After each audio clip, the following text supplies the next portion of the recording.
Mari kita berdoa. Bapa Surgawi, waktu yang singkat ini kami rindu Tuhan berbicara dan Tuhan memberkati kami sehingga kami sungguh bisa hidup untuk menyenangkan hati Tuhan dan menjadi alat kemuliaan Tuhan di tengah-tengah dunia ini. Terima kasih Tuhan, pakai hamba-Mu yang boleh hina ini untuk menyampaikan kebenaran Tuhan. Dalam nama Tuhan kami Yesus Kristus, kami berdoa dan mengucap syukur. Amin. Ya, silakan duduk. Mari kita buka firman Tuhan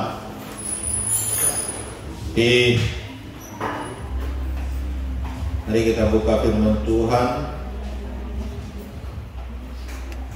di dalam Mazmur 126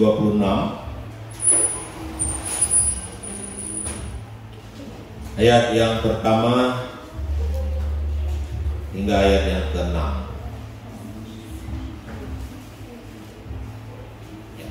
Baik, saudara, mari kita baca bersama-sama ayat firman Tuhan ini. Pengharapan di tengah-tengah penderitaan. Kita baca bergantian. Nyanyian ziarah. Ketika Tuhan memulihkan keadaan Sion, keadaan kita seperti orang-orang yang bermimpi.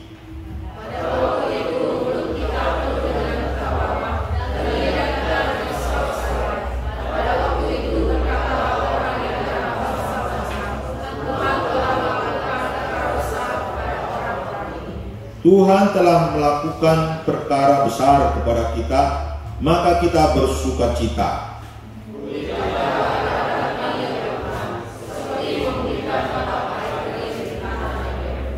Orang-orang yang menabur dengan mencucurkan air mata akan menuai dengan sorak-sorai.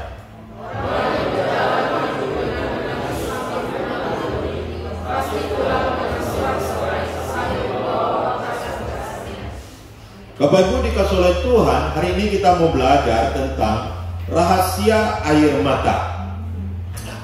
Satu kali ada seorang ibu yang datang kepada saya dan beberapa jemaat, dan ibu ini menangis dengan air matanya yang berderai-derai karena ingin sesuatu dari kami.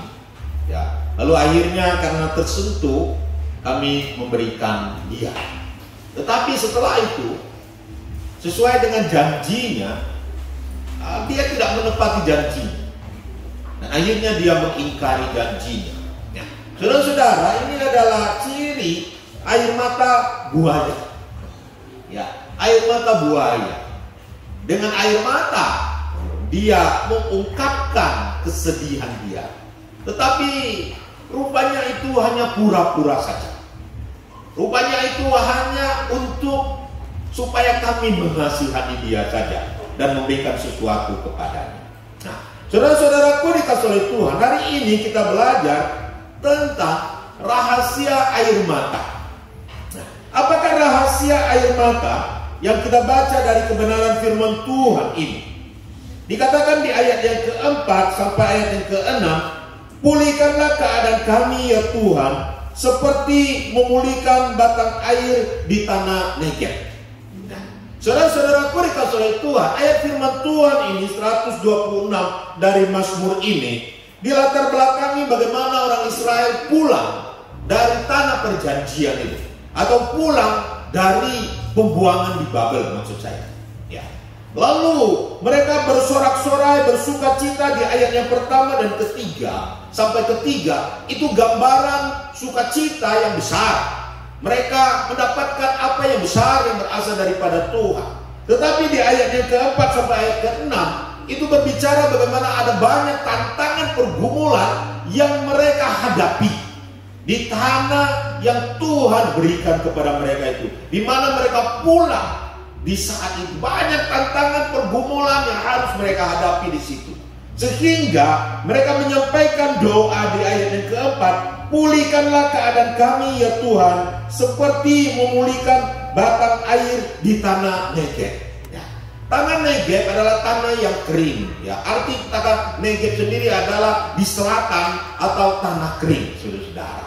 Nah, saudara-saudaraku dikasih oleh Tuhan, Abraham pernah dari Uskasdim pergi ke tanah Negev dan tinggal di situ, dan tanah itu tanah yang sangat gersang, tanah yang sangat gersang, tanah yang sangat sulit, saudara-saudara. Tetapi Allah mengubah tanah itu menjadi tanah yang berair. Allah mengubah tanah itu menjadi tanah yang subur, saudara-saudara. Dimana kita tahu, saudara-saudaraku dikasih oleh Tuhan, hari-hari ini juga kita melihat Israel, tanah Negev itu di bangsa Israel itu hampir wilayahnya sangat besar di sana, tanah Negev ini, dan di sana menjadi perkebunan yang sangat bagus sekali.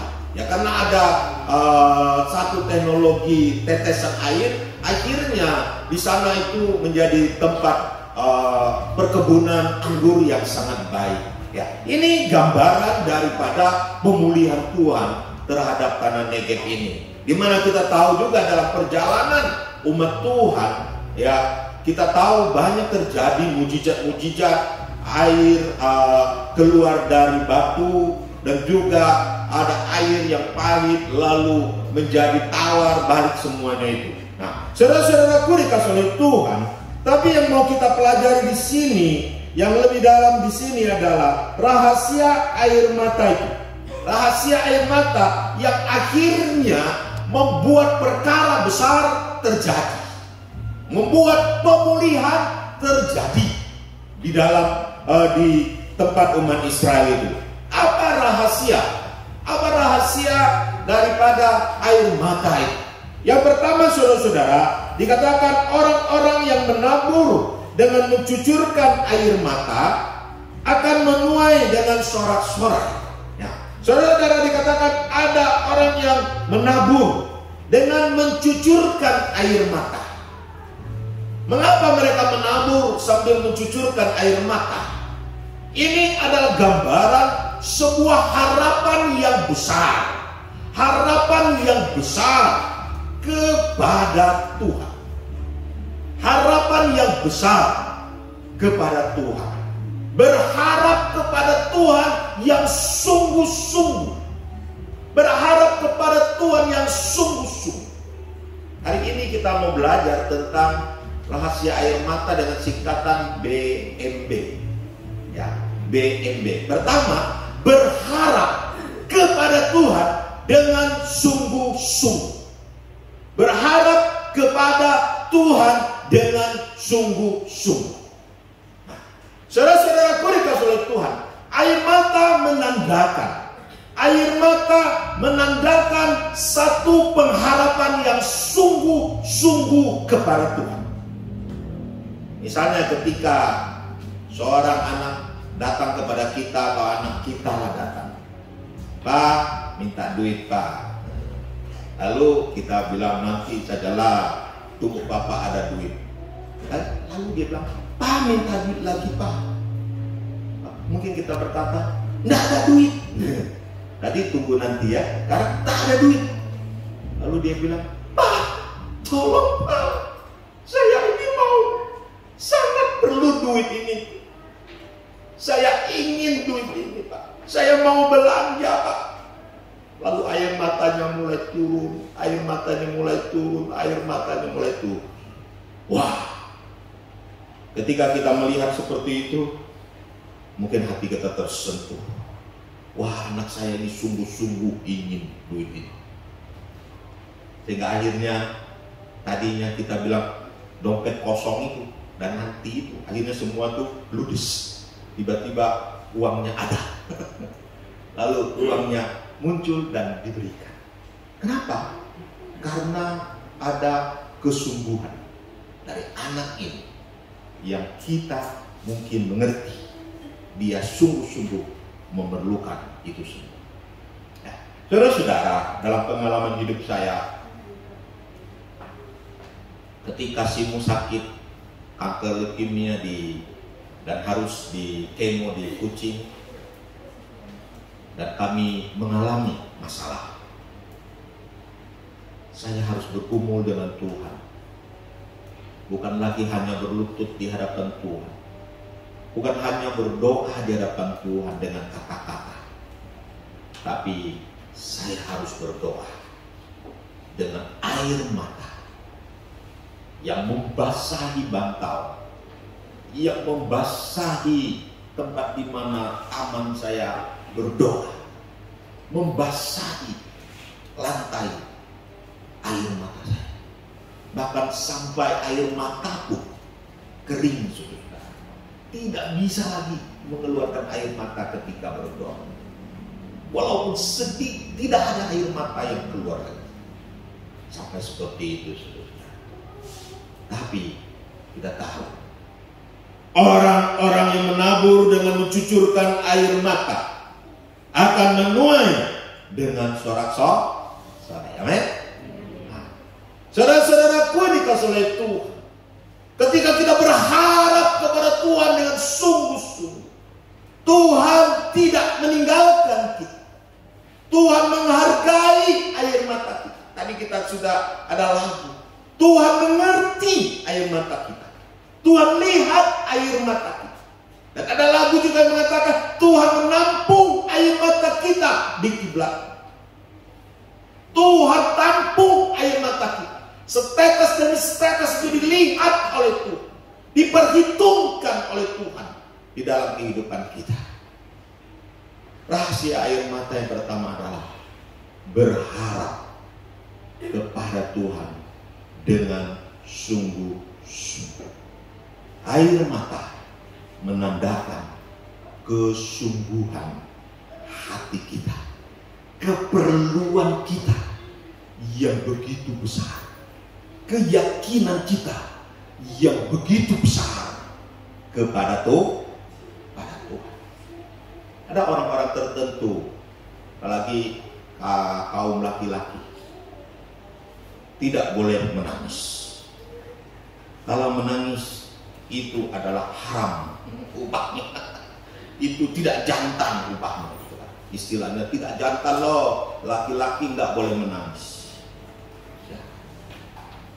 Tetapi jika seorang laki-laki yang mungkin punya filosofi seperti itu lalu menangis di hadapan Tuhan, berarti ini adalah sesuatu yang sangat penting di dalam kehidupannya, sehingga semua gengsi, semua prinsip akhirnya sirna semua karena kepentingan yang begitu besar, pengharapan yang begitu besar kepada Tuhan, sehingga air mata mengalir dalam kehidupan.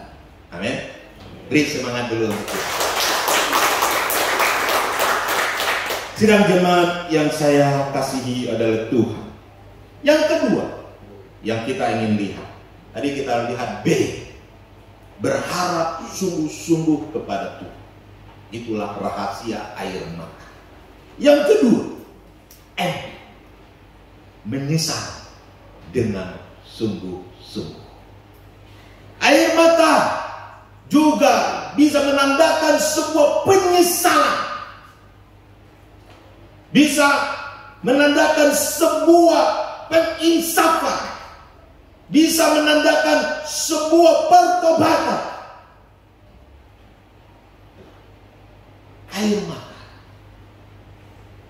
bisa menjadi sebuah simbol, menjadi sebuah bahasa tubuh bahwa dia telah menyesal melakukan sesuatu yang salah mungkin.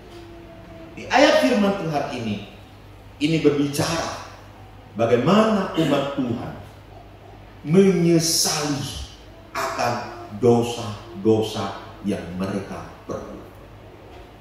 Inilah kunci daripada mereka memperoleh perkara yang besar, yaitu mereka menyesali akan dosa-dosa yang mereka perbuat.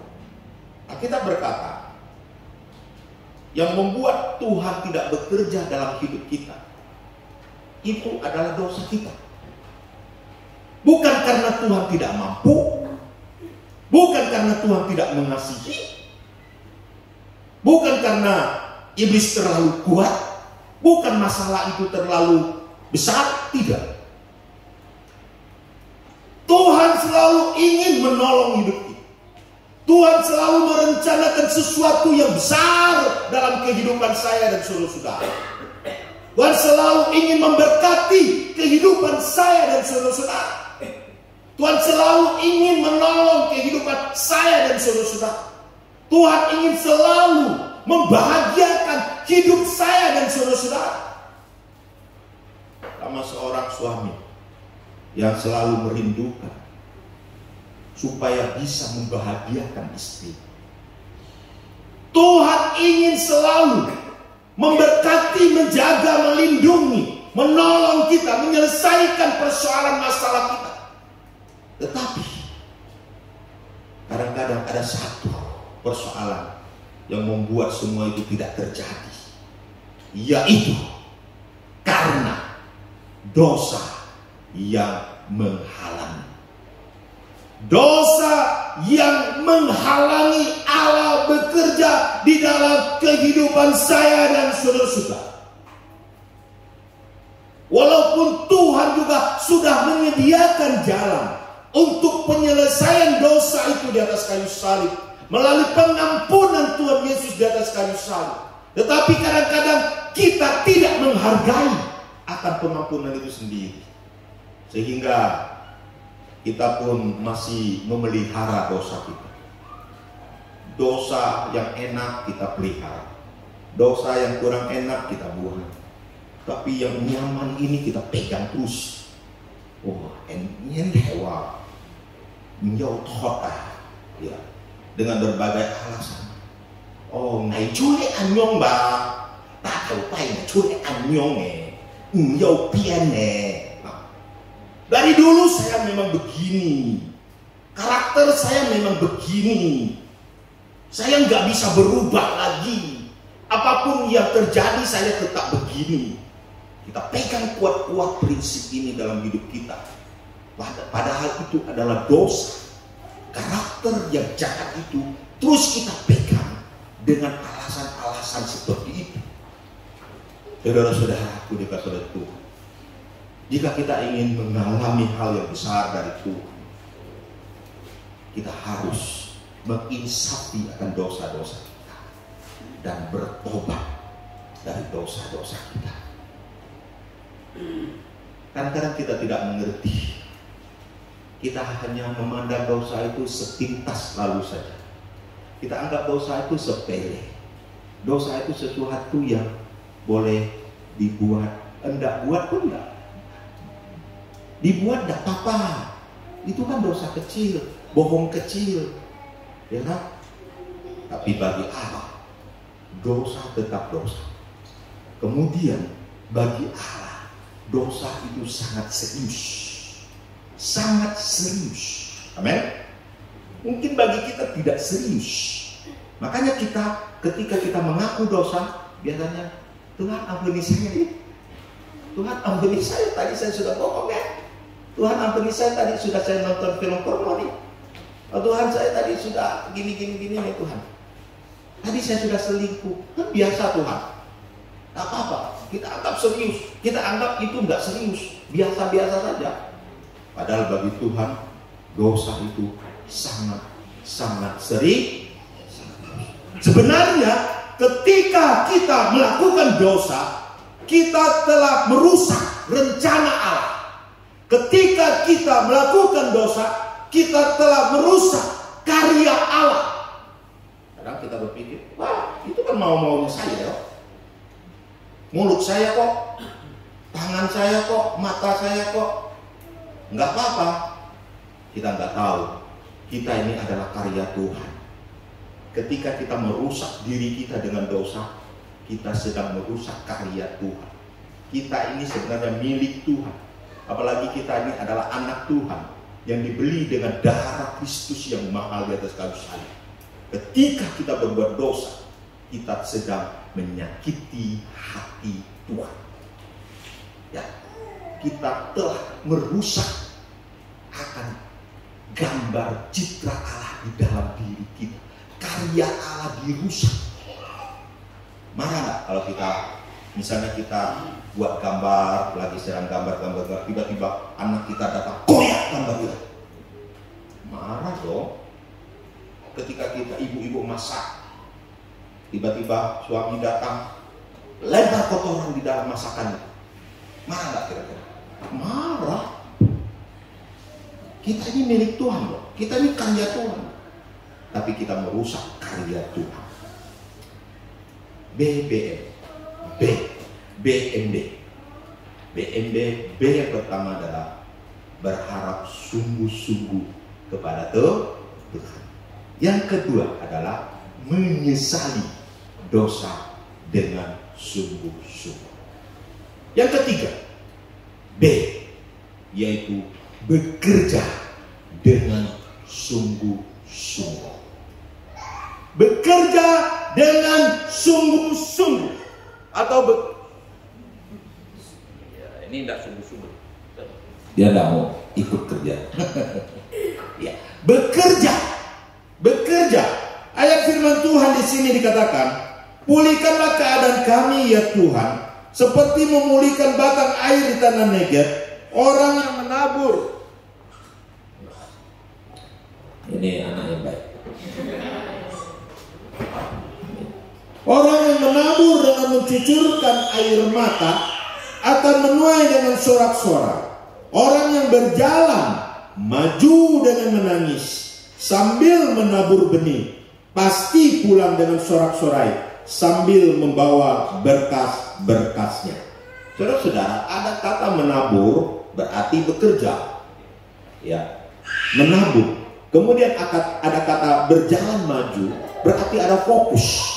Jadi ini adalah pekerjaan yang berfokus.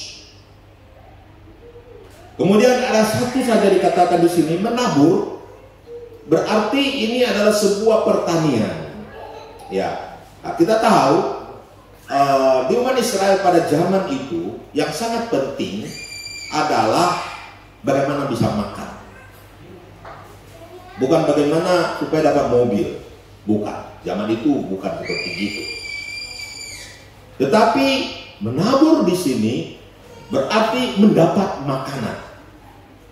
Bekerja untuk mendapat makanan. Nah, saudara-saudaraku dikasih oleh Tuhan, berarti di sini adalah bekerja yang berfokus. Ada orang yang bekerja tak berfokus, saudara. Ada orang yang bekerja tak fokus, banyak dia kerjakan. Oh, dari A sampai Z dia kerja. Semua dia kerja. Dia lalu bilang, aku sudah bekerja. Betul, kamu sudah bekerja. Tapi kamu tak fokus dalam pekerjaan. Sebenarnya fokus. Kemudian yang kedua, arti ayat firman Tuhan ini juga menggambarkan kepada kita apa yang terpenting dalam hidup kita. Menabur itu adalah sesuatu yang paling penting pada zaman itu secara fisik. Ya. Mendapatkan makanan adalah sesuatu yang sangat penting dalam kehidupan mereka. Kalau tidak ada makanan, mereka bisa kelaparan. Kalau tidak ada makanan, mereka bisa mati. Mereka sangat penting untuk mendapatkan makanan. Jadi saudara-saudaraku dikasih oleh Tuhan, kita bukan sembarangan bekerja keras. Kita bekerja keras perlu ada fokus. Ada sesuatu yang kita lakukan. Bukan sana sini, sana sini, sana sini. Bukan. Yang kedua adalah kita bekerja untuk sesuatu yang penting dalam hidup kita. Apa yang terpenting dalam hidup kita hari-hari ini? Bekerja untuk sesuatu yang penting, bukan bekerja untuk hal-hal yang tidak penting. Saya selalu ngomong sama Simo, kalau dia sudah bekerja, saya bilang cari pekerjaan atau lakukan pekerjaan yang terpenting dalam hidup. Kalau kita urutkan pekerjaan kita, banyak sekali, bisa 10, bisa 100. Tetapi mana yang paling penting dalam kehidupan saya dan saudara-saudara? Itulah yang kita kerjakan. Dan kita kerjakan dengan sungguh-sungguh. Bukan kerja dengan santai-santai. Air mata yang dimaksudkan di sini, menabur sambil menangis di sini. Mungkin mereka melihat, ini tanah gersang, ini tanah susah, sambil mereka menangis. Tapi mereka bekerja. Mereka bekerja, ada kesungguhan bekerja di sini, ada kerja keras. Banyak orang bekerja biasa, tapi ada orang yang sedang saja bekerja. Tapi ada orang yang sungguh-sungguh bekerja dengan kerja keras, kerja keras. Saya dapat dari Pak Ahok. Pak Ahok berkata, ya, bahwa terlepas dari hal-hal yang lain lah, Pak Ahok bekerja, dia bilang, aku orang yang sangat menghargai waktu, dan aku orang yang bisa menggunakan waktu dengan baik. Ya, bekerja, kita harus menggunakan waktu dengan baik, saudara. Istilahnya menata waktu kita dengan baik. Bekerja. Saudara-saudaraku dikasih oleh Tuhan, apakah saya sudah bekerja? Kan orang berkata, kau bisa ngajar aja Pak, bisa ngomong ya. Kamu sendiri sudah lakukan kan? Sudah buktikan? Sudah ada teladan kan? Saya dulu di Teluk Melano, pelayanan di gereja, ada satu gereja induk dan ada 3 pos PI yang jauh-jauh yang harus saya pergi. Saya harus pergi melayani. Saya harus mengajar di sekolahan. Saya bekerja keras sampai rambut saya ini panjang, saudara, tak terurus. Ya, mungkin kelebihan lah, tidak boleh juga kelebihan sebenarnya. Tapi ada hasil. Kemudian saya pindah ke Ketapang, diutus untuk membangun gereja lagi di sini dalam perintisan bersama dengan beberapa jemaat-jemaat Tuhan perintisan baru. Kita bekerja keras. Hanya 5 keluarga yang dulu Pak Alaya seperti itu. Ada hanya beberapa keluarga. Kami bekerja keras. Saya siang dan malam.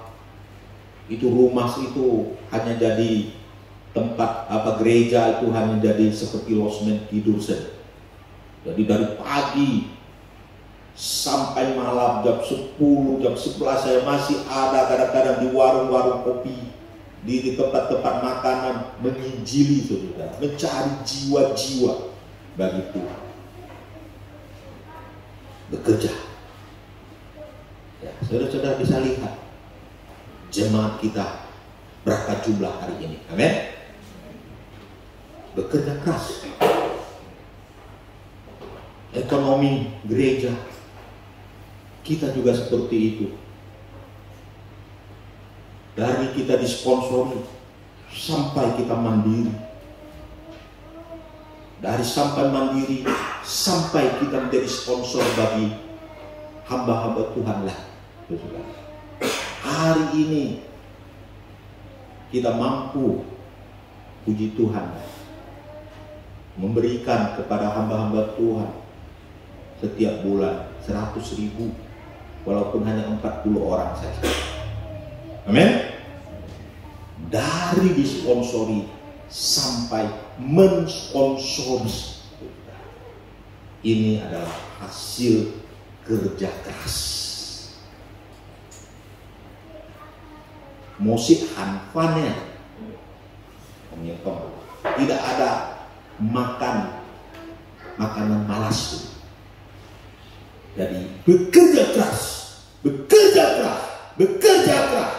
Tuhan akan memberkati kita. Beri semangat dulu.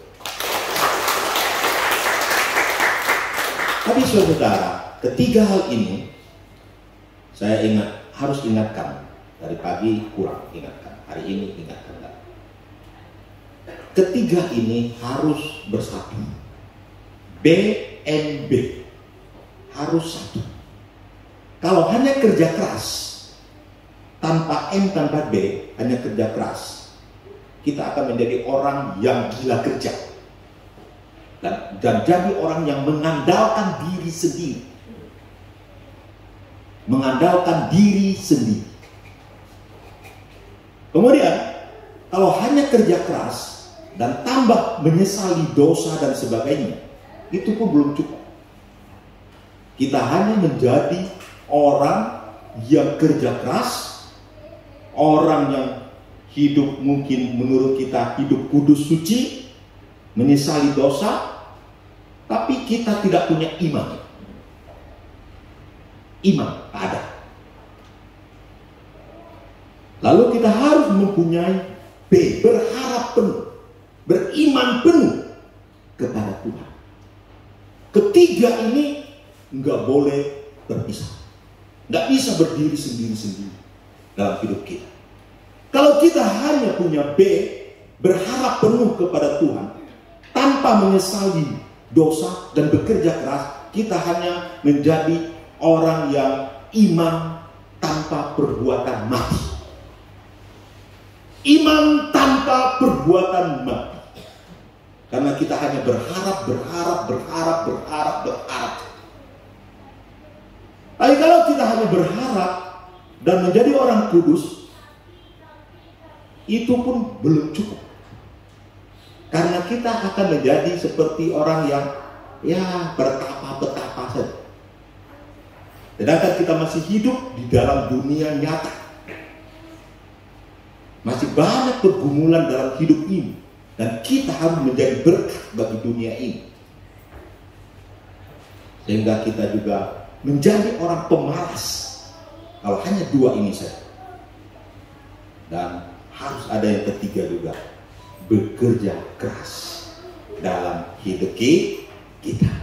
Ketika tiga ini dilakukan, maka perkara besar akan terjadi dalam hidup kita. Amin. Tuhan akan bekerja di dalam kehidupan saya dan saudara-saudara. Dan sorak-sorai, berkas-berkas akan kita terima balik.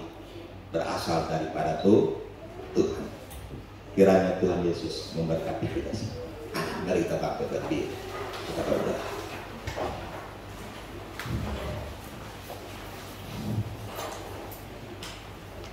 Kita akan berdoa.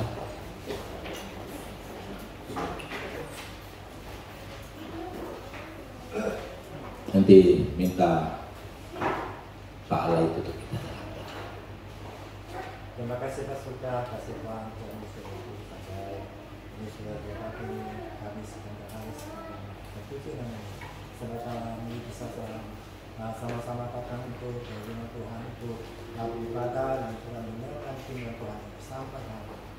Supaya kami lewat firman ini kami dikuatkan, diberkati itu Yesus. Karena berkati ya hamba kami yang menyampaikan firman, berikan kekuatan, heran lagi firman Tuhan kami siaga ke Yesus melayani bisa lancar semua dari itu. Kami siap syukur dan meminta firman ini sampai hamba kami. Menyerah Yesus kami berdoa syukur. Kasih Tuhan Yesus. Haleluya. Amin. Amin. Silakan duduk, cocok. Saudara-saudara, mari kita dengarkan beberapa berita gereja bagi kita. Sekali lagi kami mengucapkan selamat datang.